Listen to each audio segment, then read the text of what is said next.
If you would like to chant along with the morning bell chant, you can turn to page 14 in your chant books. Please feel free to follow along silently or chant out loud.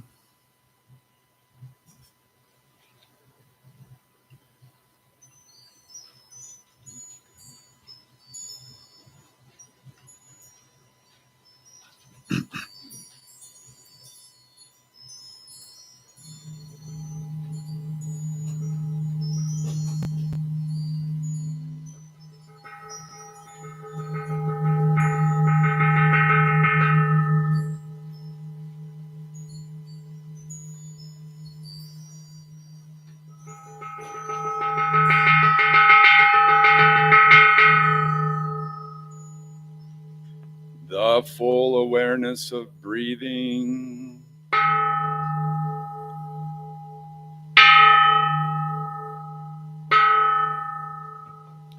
Bhikkhus and bhikkhunis, the method of the full awareness of breathing, if developed and practiced continuously, will bring great rewards and advantages. It will lead to success in practicing the 4 establishments of mindfulness and the 7 factors of awakening, which will give rise to understanding and liberation. One practices as follows. The first breath, breathing in a long breath. I know that I am breathing in a long breath. Breathing out a long breath. I know that I am breathing out a long breath. The second breath, breathing in a short breath. I know that I am breathing in a short breath. Breathing out a short breath. I know that I am breathing out a short breath. These 2 breaths enable you to cut through forgetfulness and unnecessary thinking, at the same time giving rise to mindfulness, enabling you to encounter life in the present moment. Forgetfulness is the absence of mindfulness. Breathing with awareness enables us to return to ourselves and to life. The third breath. Breathing in, I am aware of my whole body. Breathing out, I am aware of my whole body. This breath enables you to contemplate the body and be in direct contact with your own body. Awareness of the whole body and awareness of every part of the body allows you to see the wondrous presence of your body and the process of birth and death unfolding in your body. The fourth breath, I am breathing in and making my whole body calm and at peace. I'm breathing out and making my whole body calm and at peace. This breath helps you realize calmness and peace in the body and arrive at a state of mind. Body and breath are one harmonious vehicle. The fifth breath, I am breathing in and feeling joyful. I am breathing out and feeling joyful. The sixth breath, I am breathing in and feeling happy. I am breathing out and feeling happy. With these 2 breaths, you cross into the domain of feelings. These 2 breaths create peace and joy that can nourish mind and body. Thanks to the cessation of dispersion and forgetfulness, you return to yourself, aware of the present moment. Happiness and joy arise within you. You dwell in the wonders of life, able to taste the peace and joy mindfulness brings.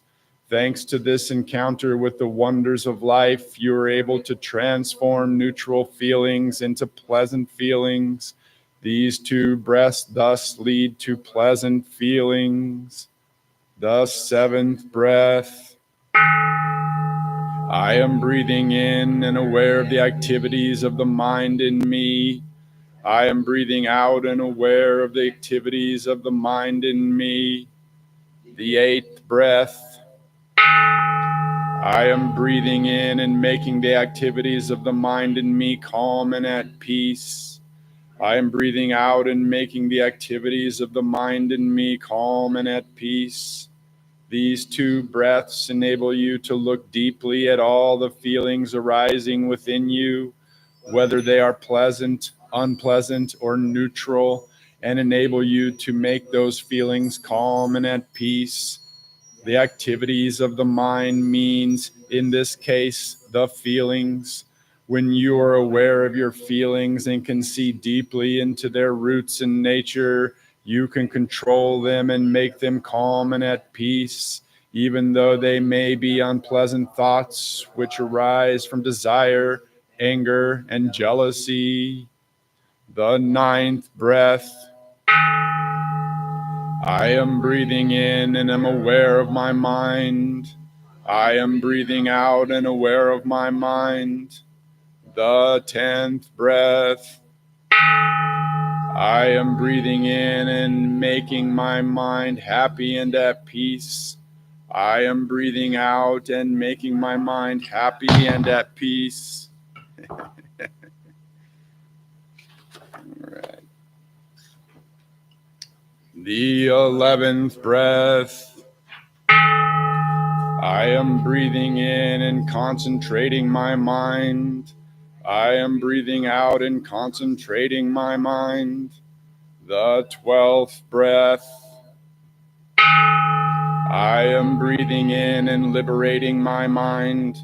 I am breathing out and liberating my mind.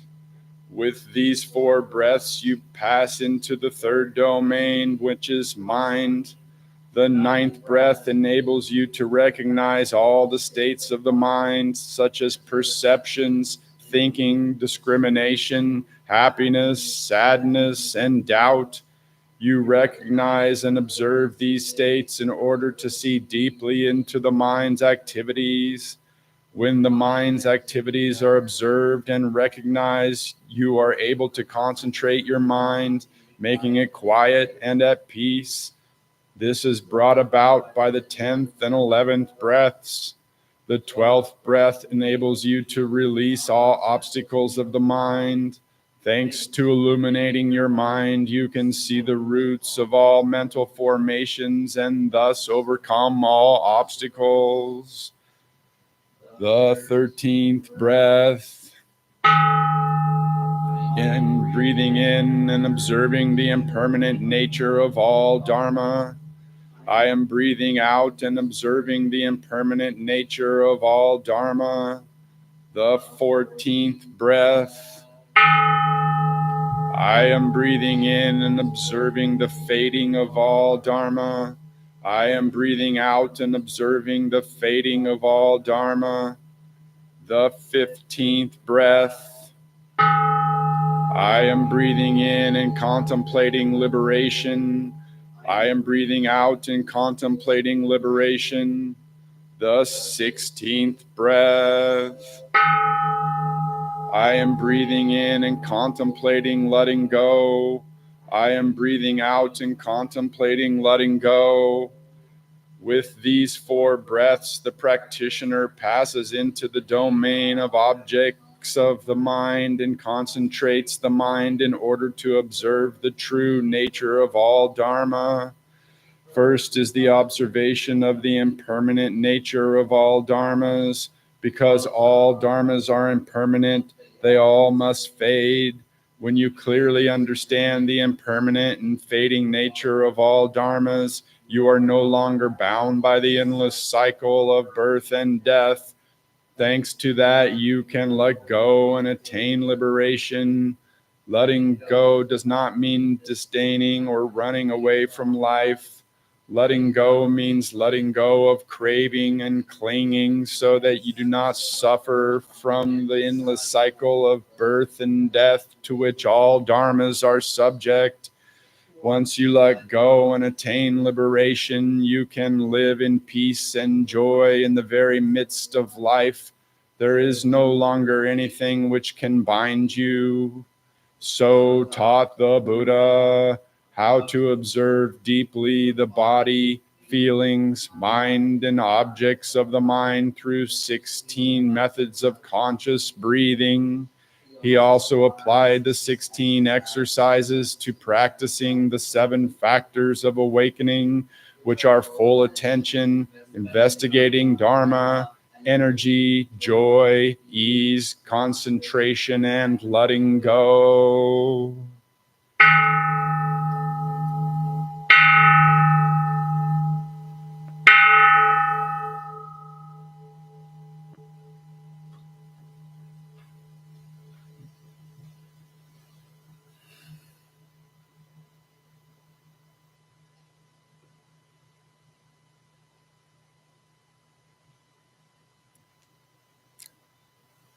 Thank you. We will now continue to observe noble silence.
At this time, I'd like to invite our incense lighters up.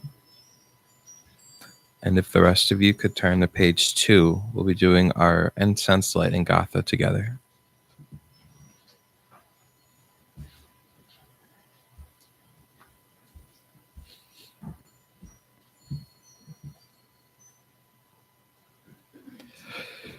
In gratitude, we offer this incense throughout space and time to all Buddhas and Bodhisattvas. May it be fragrant as earth herself, reflecting careful efforts, wholehearted awareness, and the fruit of understanding slowly ripening. May we and all beings be companions of Buddhas and Bodhisattvas. May we awaken from forgetfulness and realize our true home.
Hello, welcome everybody. My name is Shin. I use they, them pronouns. And before we get started, I just have a couple courtesy announcements to work through. The first thing is that anybody with small children or anybody else who might want to use the downstairs space, if you go through the curtains right here, we have a space downstairs. We have some toys. We have an extra bathroom down there. So if you need to step away for any reason, feel free. And also, as people are coming in, just make sure that we can make room for people if we need to. Also, we ask that during the service, we don't walk in front of the dais, but instead go around towards the back. With that, why don't we all stand up and greet each other?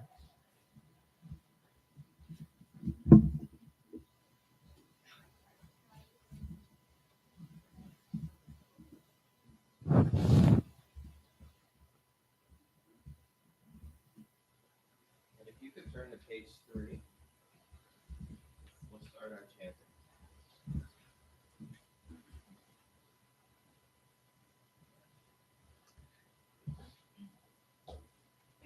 We'll begin with 3 refugees.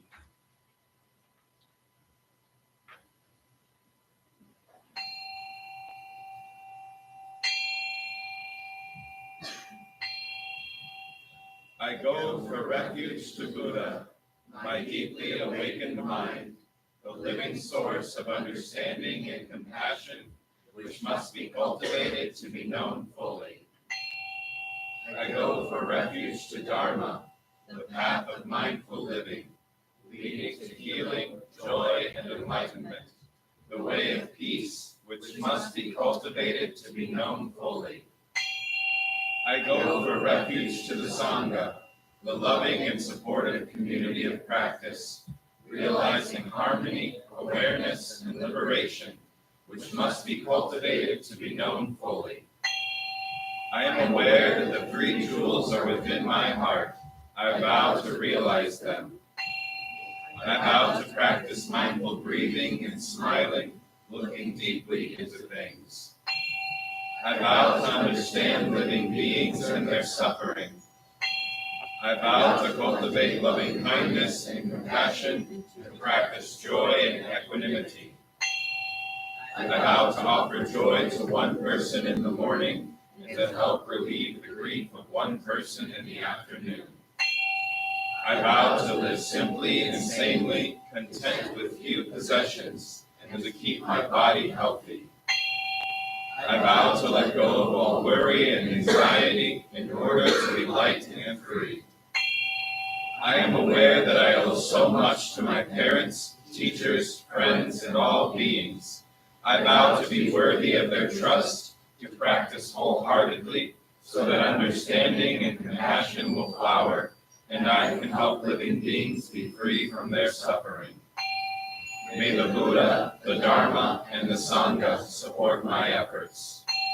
May the Buddha, the Dharma, and the Sangha support my efforts. May the Buddha, the Dharma, and the Sangha support my efforts.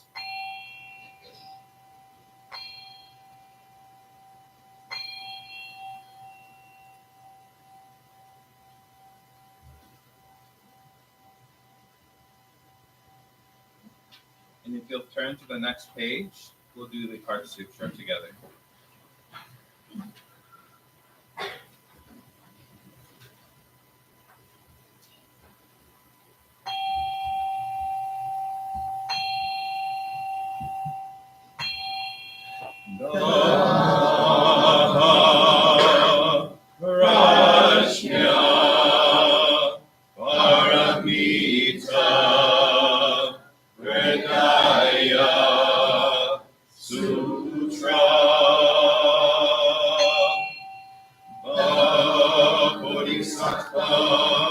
Of great compassion, from the deep practice of prajna, paramita, perceived the emptiness of all 5 skandhas, and delivered all beings from their suffering.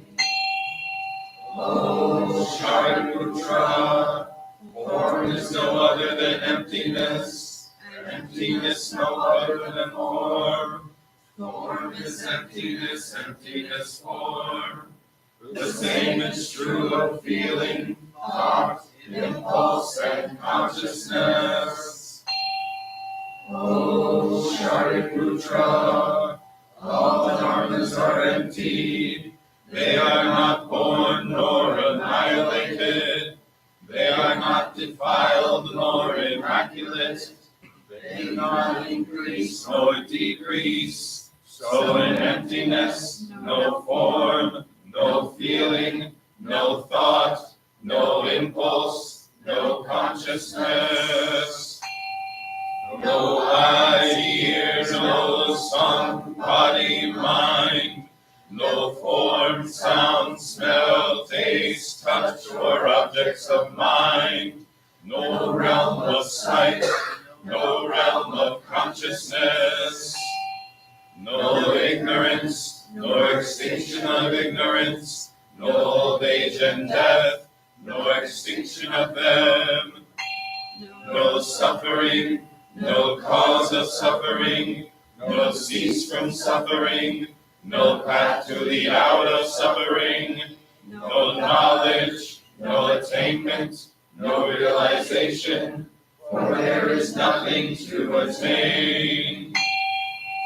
The Bodhisattva holds on to nothing but Prajna. Paramita. Therefore the mind is clear of any delusive hindrance. Without hindrance there is no fear. Away from all delusive views, one reaches final nirvana. All Buddhas of past, present, and future, through faith in Prajna, Paramita, attain to the highest perfect enlightenment.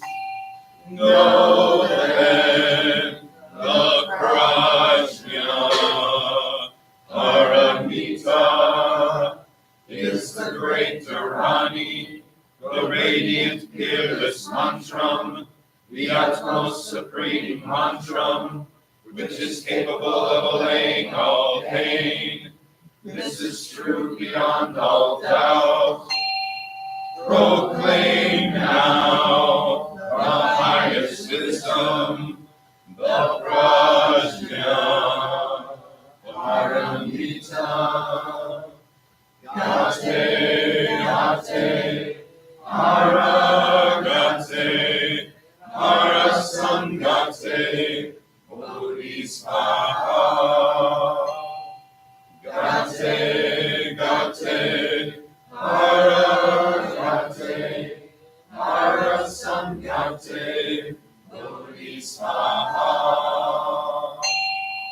Gate, gate, aragate, arasangate, bodhisvaha.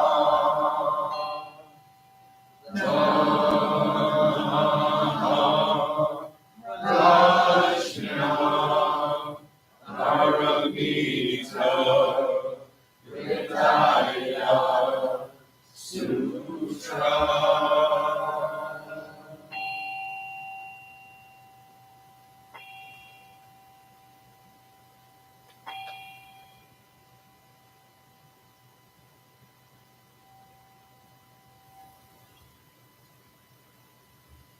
Thank you. You can be seated.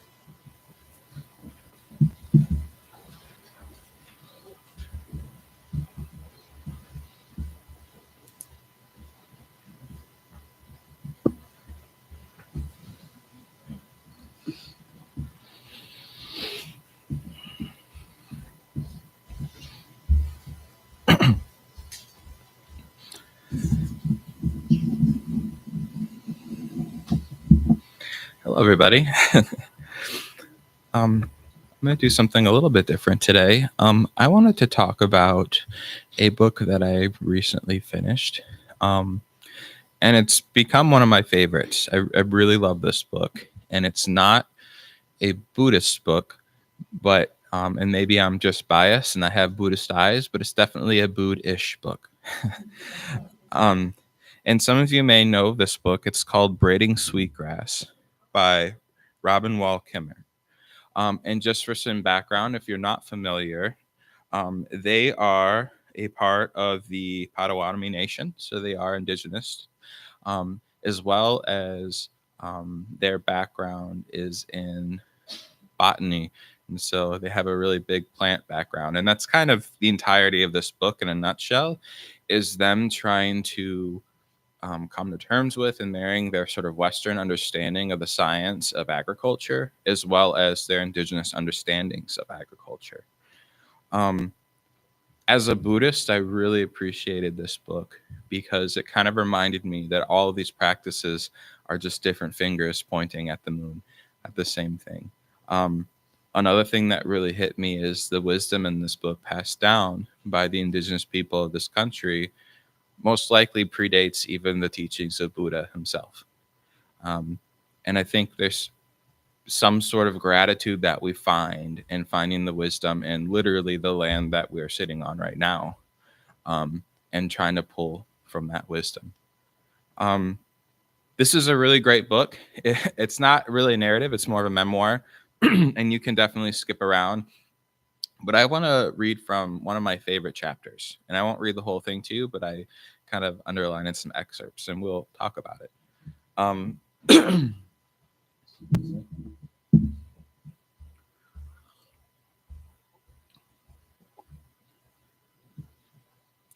The chapter that I want to talk about was maybe my favorite, although I have a few favorites in this one, but it's on the gift of strawberries.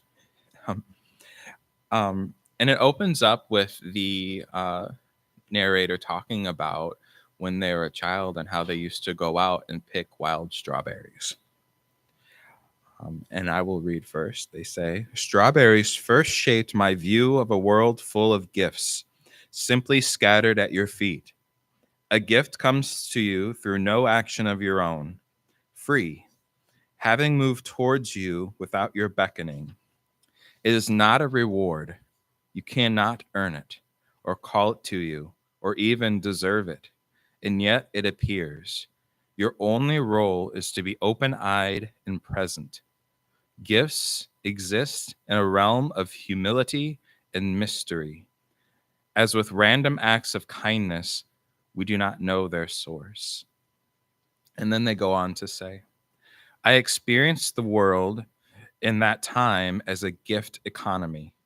Goods and services not purchased but received as gifts from the earth.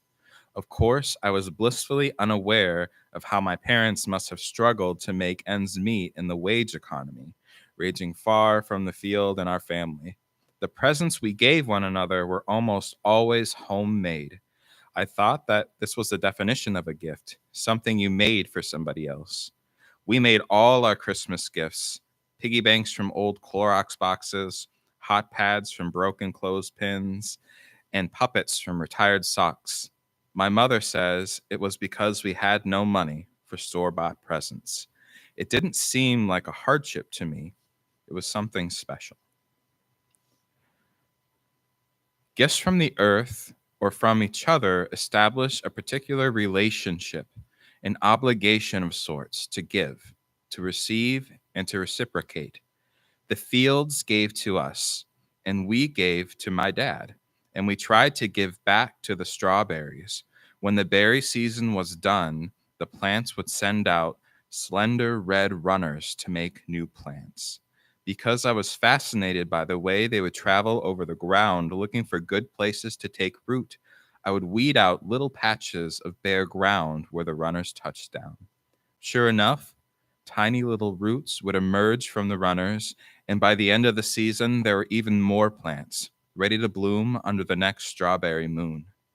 No person taught us this, the strawberries showed us, because they had given us a gift, an ongoing relationship open between us."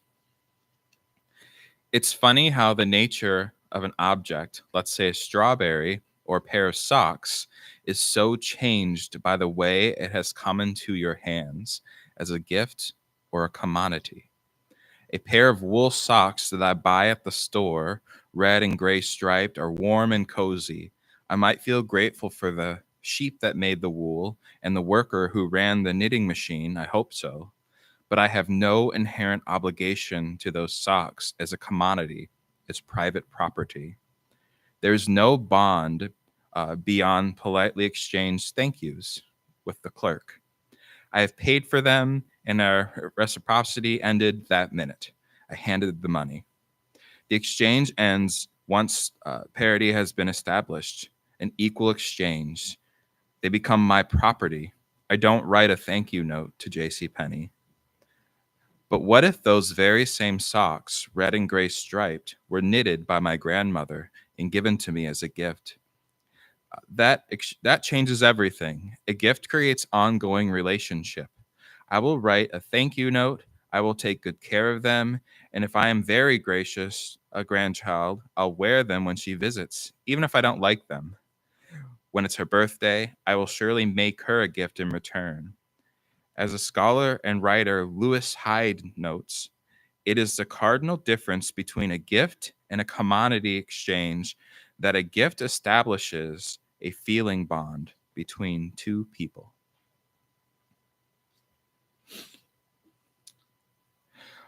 They go on to talk about a elder in the community, and during one of their gatherings, and it's customary to gather sweetgrass from the fields, thus the name of the book. And it's something that they will braid and then offer to the fire as sort of a offering, much in the way that we might give incense here. And they talk about how at some of these gatherings, people will try to sell the braids, and they talk about the elder who kind of fights against that. And here is sort of an exchange between an elder basically approaching. He introduces himself to the seller, explains his need, just as he would to a meadow, asking permission of the sweetgrass.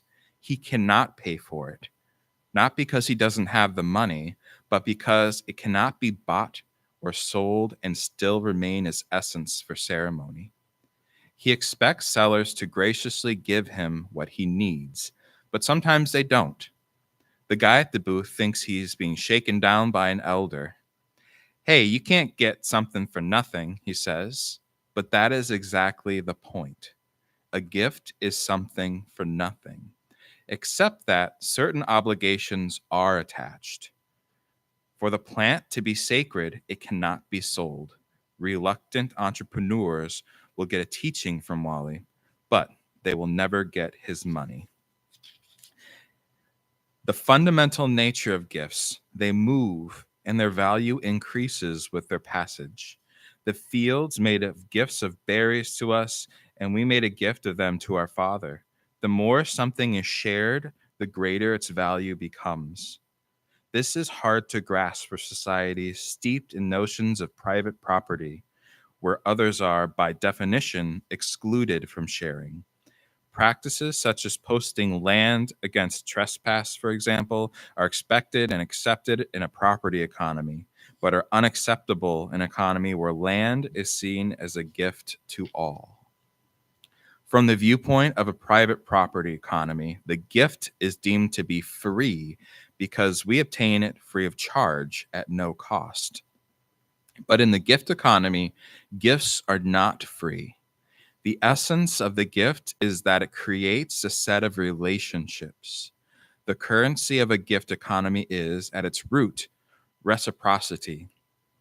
In Western thinking, private land is understood to be a bundle of rights, whereas in a gift economy, property has a bundle of responsibilities attached. And then they go to talk about a time when they were visiting a market, and they started out, buying and receiving gifts, and then they receiving goods, and then they found a booth where somebody who I don't know they struck up a conversation with, and they said, you can have whatever you want. I won't charge you. And this is what they said about that. They said, had all the things in the market merely been a very low price, I probably would have scooped up as much as I could. But when everything became a gift, I felt self-restraint. I didn't want to take too much, and I began thinking of what small presents I might bring to the vendors tomorrow.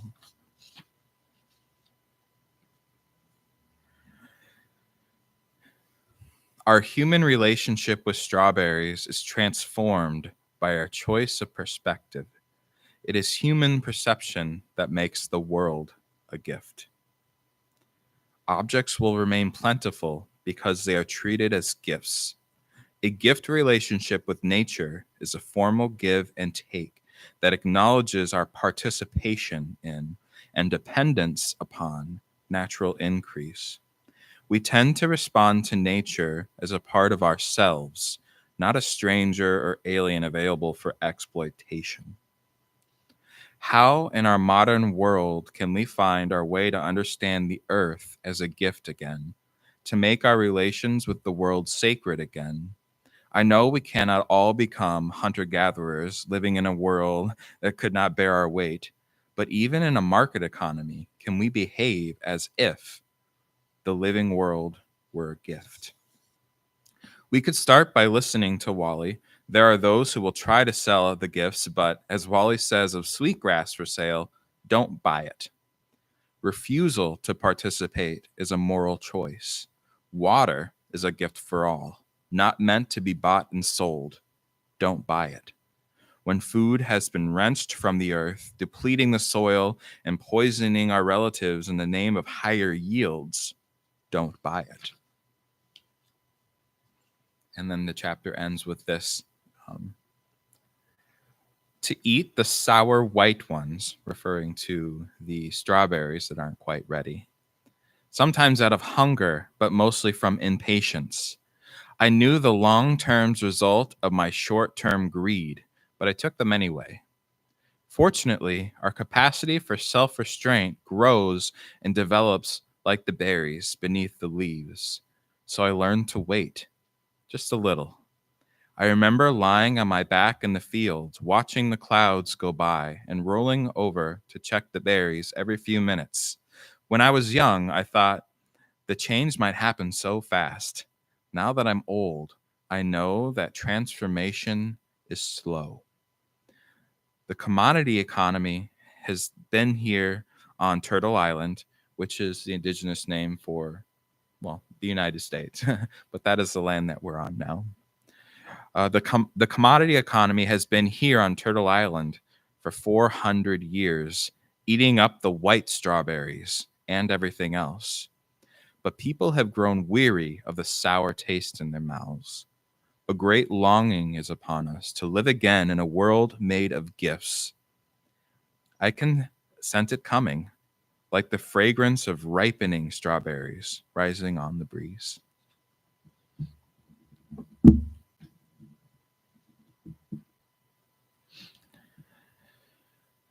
I think there's a lot to unpack in there.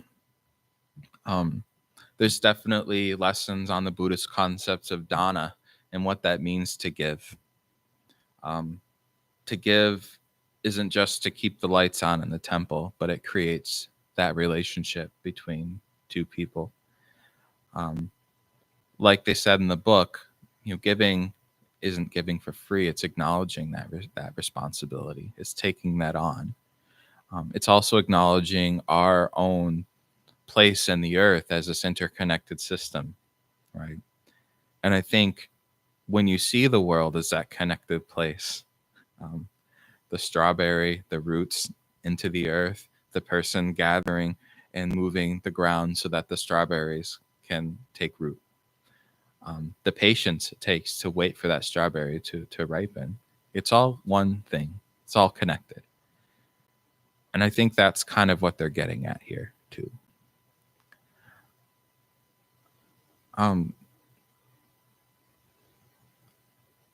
Also, there's the whole idea of, well, that's all great and fine, but, we are living in the United States of America in 2024. So I can show up to the grocery store and be like, I'm taking this strawberry for free because strawberries should not be sold. And you could probably do it once or twice before they catch on. But I think it's not something so overt. I think it's a shift in perspective. Maybe it's seeing the things that you have as gifts, even if you bought them fair and square. Maybe it's being able to be free with the things that you have to give to others. And even if something comes upon you by accident, receiving it not only as a gift, but as a mark of that relationship with the person that gave it to you. And knowing that if in you take that and you pass it on, there's a thread that you've created. And I think that can be really great. And just like the last passage said, things don't happen overnight. There's some power in waiting for those strawberries to ripen. Sometimes we have to eat the sour white ones just out of necessity. But I think things this big aren't going to happen that quickly. So be patient. Keep holding on. I promised Kunga that I would end on time today, and I'm going to keep my promise. So with that, I would like to move to a period of meditation. And I'm going to give you some small instruction here. Not so much of what to do with your body, but what to do with your mind. I want you to think about the ideas of a gift economy and think of ways that you are already seeing the world in this way. Maybe it's a gift of your time. Maybe it's a gift of your love. Maybe it is a physical gift. Maybe it's a gift of food like they gave here. Think about how the idea of ownership is kind of absurd and not super compatible with the ideas of an interconnected universe. Who's to say that you can own a strawberry when it's part of this system of the earth going in and out? And think about how your actions can cultivate a giving world and how that changes how you see everything when you see all things as gifts.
Now we are going to move into joys, concerns, and any reflections that we have.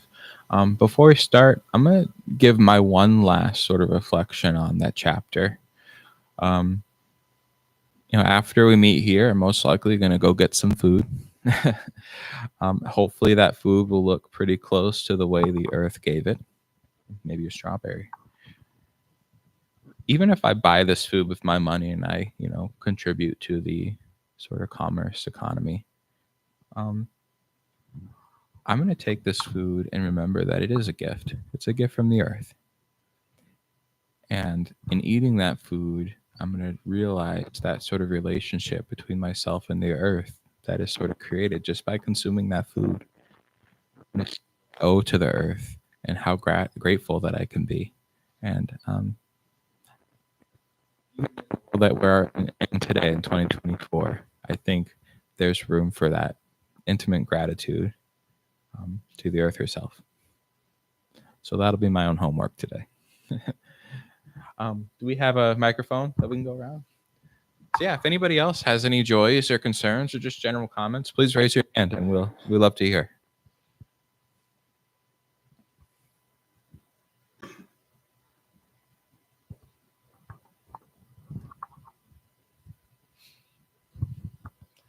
Mine is more of like a reflection on kind of the talk that you gave. And I always like to see money is like just the bartering system between us and whoever, maybe the farmer that made the strawberry. And so even though you paid for it with money, you can be grateful for the farmer and the time he took to grow it, and the cashier and the time that they're taking to, do whatever they need to earn that money for their life. But there's still that relationship there. Just like forget about the money part of it and just look at the gift of the human in front of you and what they're doing.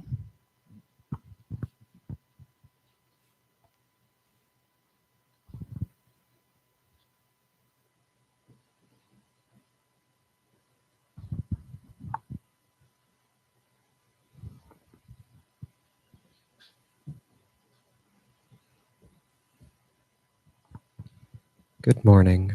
I'm going to make sure I hold the mic close enough to my face today that it hears what I'm saying. One of the many things that we say every Sunday when we come here is to practice looking deeply into things. For me, and especially in the context of food, that means considering where did this come from? And usually you don't have to look very far into that matter in order to start finding things that are maybe not what we want to look at. So I consider the animals or the plants that this was. I consider the labor that did the work of harvesting or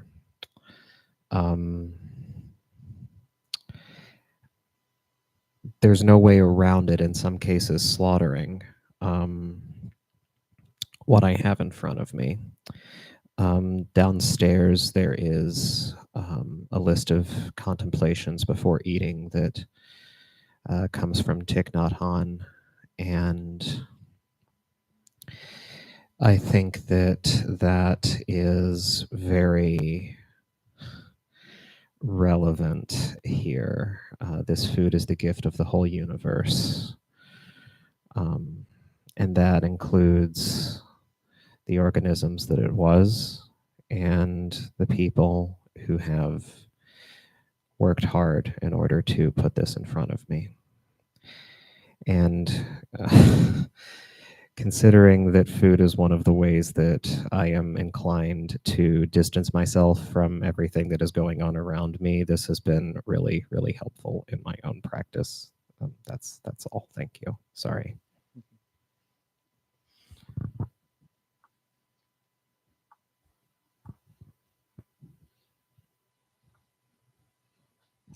If no one else raises their hand, I'm going to assume nothing bad happened to anybody this week, which is awesome.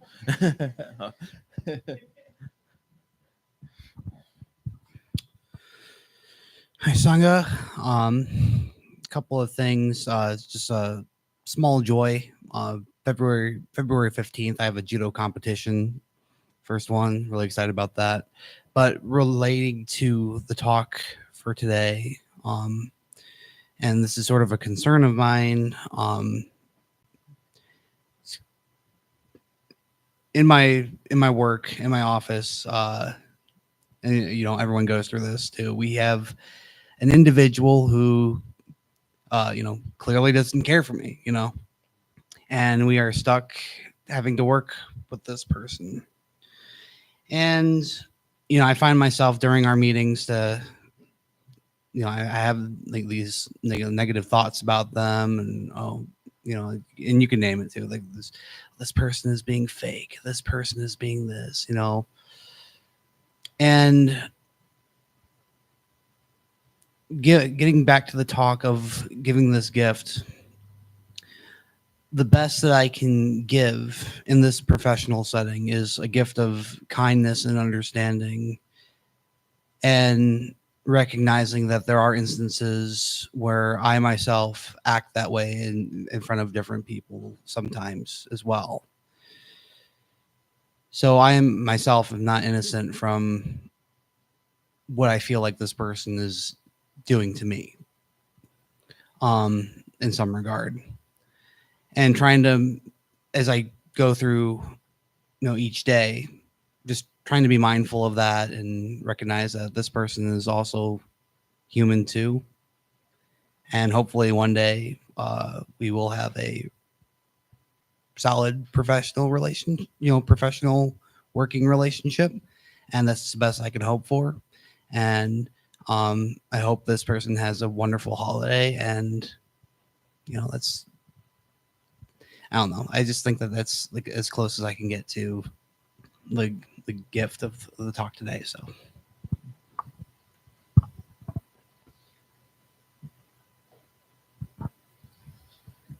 I actually have a concern. So my partner and I are in the process right now of slowly losing one of our cats to cancer. And she's been doing so well, but we're starting to see the decline very slowly. And kind of on the same note, my ex has been in touch with me, and the cat that we adopted back in 2015 is also dying of cancer, and went to the emergency hospital last night. And I think he's a lot worse off than me and my partner's cat. And I'm just hoping that my ex can find the strength to make a hard decision.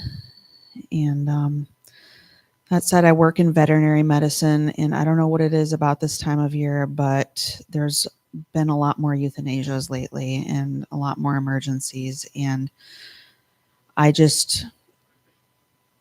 this time of year can be hard enough for people. And I'm just hoping that people that are experiencing loss right now of their animal friends or even their human companions can just find as much peace as possible during this hard time.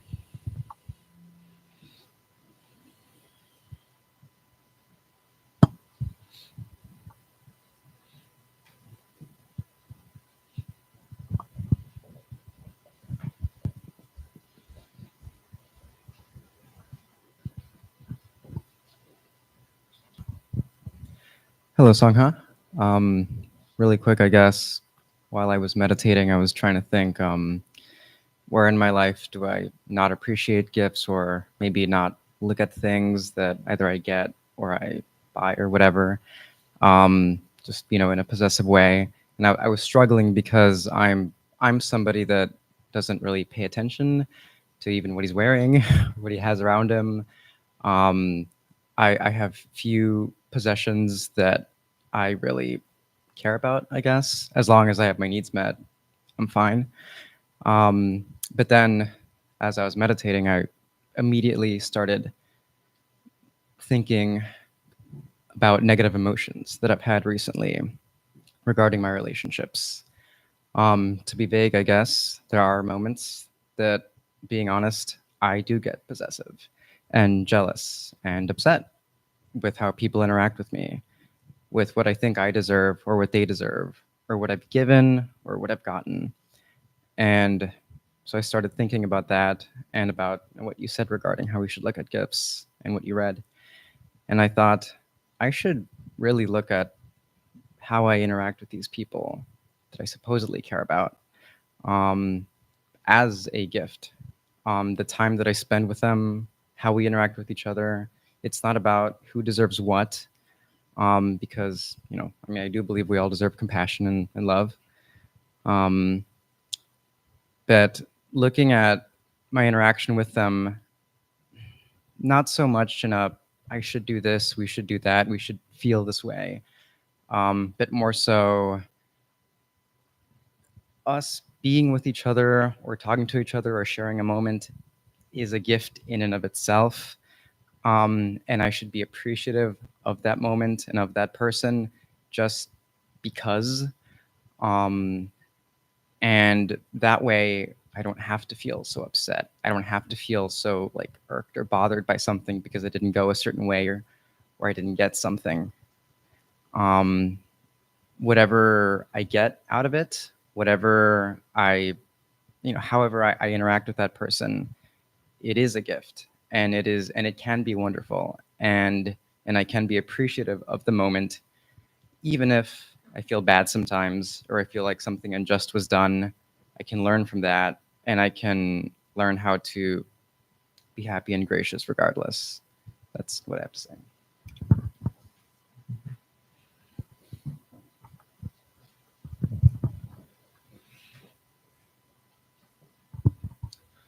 Good morning, Sangha. My name's Ben.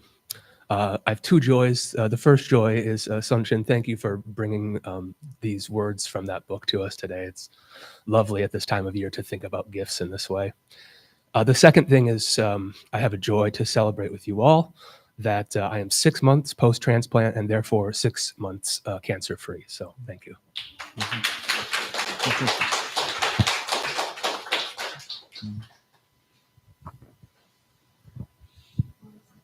Oh, are you sure? Okay.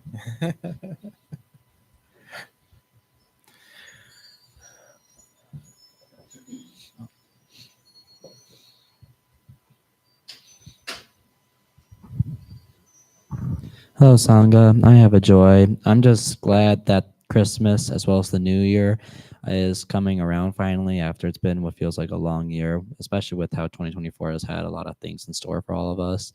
I'm very excited to see what the new year has to bring to all of us and to see what new opportunities, as well as what new events that the future may have in store for us. So I'm very excited, and I'm looking very forward to seeing what new things may come our way.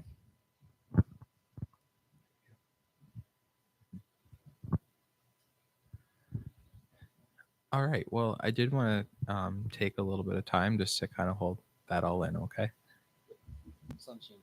We have someone from online. Yeah. Why don't we do that one?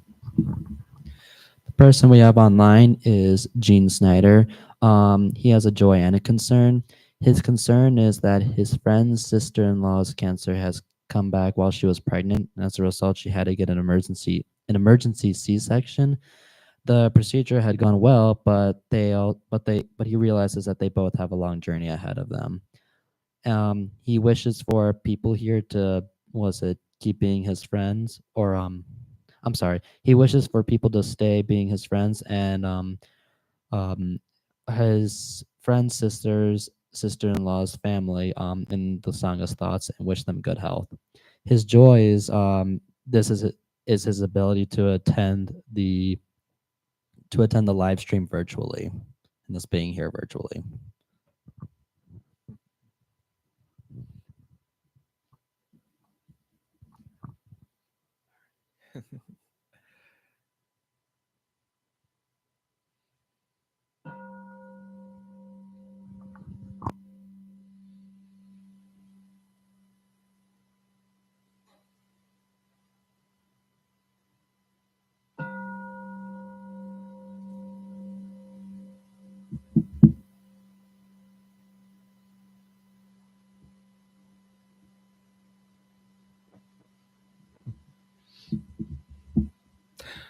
I did want to go through our announcements really quickly. We do have a twilight service Friday, December 27th from 6 to 8 p.m. And we'll be meeting here at the temple. And that's going to be ran by Igesu. So if you have any additional questions, please reach out to her. I also want to point out our holiday schedule. So we do have some closures. So there will be no Sunday service on December 29th and January 5th. So we will be resuming again on January 12th. Also, we do have our Bodhisattva Precept class that's going to be meeting the first Saturday of each month, starting on January 4th. And that's going to be going through August 3rd. And that's going to be 7:45 a.m. until noon. And we'll meet here at the temple. And you can reach out to Kunga for any additional information on that. I do know that one of the prerequisites for the Bodhisattva class is that you've taken the precepts either through the temple here or through any other teacher. We also have the introduction to the 7 practice. It's an online group meditation, and this is going to be ran by Igesu, and they just announced this, so I'm excited for that one. And they'll be meeting on Thursday, 7:45 to 8:15 p.m. And that will be January 2nd through the 30th. We also have our winter silent retreat that's going to be on Saturday, January 25th, 9 to 4 p.m. And we'll be meeting here, and you can reach out to Kunga for more information about that, or any of the teachers here as well. We also have an online meditation group that meets Wednesday, 6 to 6:45 p.m., although there will be no meeting on December 25th or January 1st. So we'll be going into hibernation mode towards the end of the year. Which I think we all should, tell you the truth. And then we have a Thursday Dharma discussion group. Again, it's no meetings on December 26th or January 2nd, but that will be meeting on Thursdays, 9:30 to 11 a.m. And the meetings at the temple. And you can reach out to Jingsu, Ryan Dunfield, for more information. We also have the Avatamsaka Sutra Study Group that meets Thursdays bi-weekly.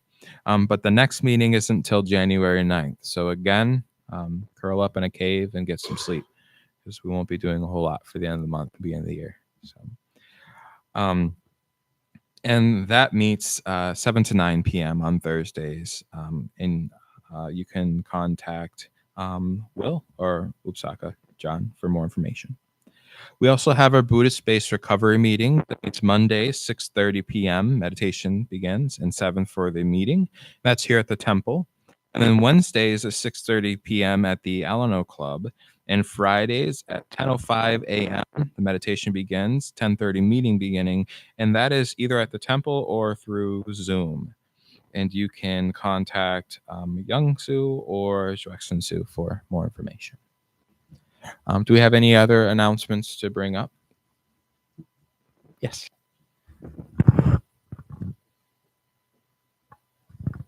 Good morning, Sangha. Atano Nato. Just wanted to let you know I thinned out our peace lily that sits in the front. So there are 5 small pots at the rear entrance with little peace lilies in it. So please take one home. Easy to care for. They just like to stay a little moist, so water it once a week and you should be good. Thank you.